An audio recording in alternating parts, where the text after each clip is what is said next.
அவர்கள் இந்த பணம் பலத்தை பொறுக்கிறதுக்கு ரொம்ப அசிங்கப்படுவாங்க, வெட்கப்படுவாங்க. ஆனால் நான் என்றைக்குமே வெட்கப்பட்டதே இல்லை. செருப்பு தைக்கிற ஒரு தொழிலாளி ஒரு நாளைக்கு மேக்ஸிமம் 1000லிருந்து 1500 வரைக்கும் சம்பாதிக்கிறான். இதை வேண்டான்னு தூக்கி எறிஞ்சிட்டு போன ஒரு தினக்கூலி ஒரு 700 800 தான் சம்பாதிக்கிறான்.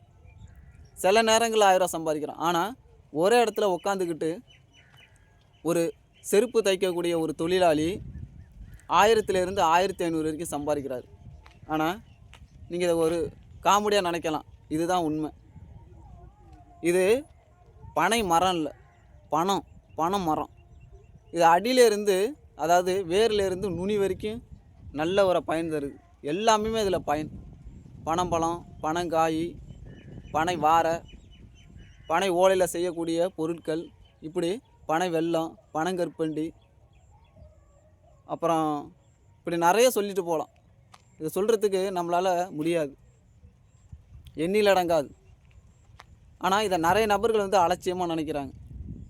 இது வெளிநாட்டில் பார்த்திங்கன்னா 150 ரூபாயிலிருந்து 200 வரைக்கும் இது வியாபாரம் போகுது. ஆனால் நமக்கு இது தெரியாது.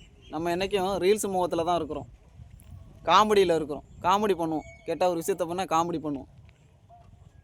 நிறைய நபர்கள் காமெடி பண்ணியிருக்காங்க, இதெல்லாம் ஒரு வீடியோவா அப்படின்னு கூட.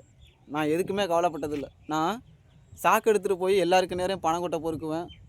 பனங்கொட்டையை கொண்டு புதைச்சி அது கிழங்கா வந்த பிறகு வியாபாரம் பண்ணுவேன். சைக்கிள்லேயே கொண்டு போவேன் எங்கள் நகரத்துக்கு.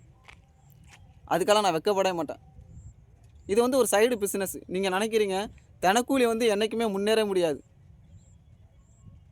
சைடில் ஒரு பிஸ்னஸ் இருக்கணும். அப்படியே நீங்கள் தினக்கூலியாக இருந்தாலும் சைடில் ஒரு பிஸ்னஸ் இருக்கணும். பிஸ்னஸ் இருந்தால் தான் நம்ம முன்னேற முடியும். ஏதோ ஒரு தொழில் நமக்கு ஒரு சைடு தொழில் இருந்தால் தான் நம்மளால் முன்னேற முடியும். தினக்கூலிக்கு போய் நம்ம முன்னேற சாதாரண விஷயம் இல்லை. இந்த பனங்கிழங்கு, இன்றைக்கி பனங்கிழங்குலேருந்து பனம்பழத்துலேருந்து எல்லாருமே அலட்சியமாக நினைக்கிறோம். உடலுக்கு அவ்வளவு நல்லது.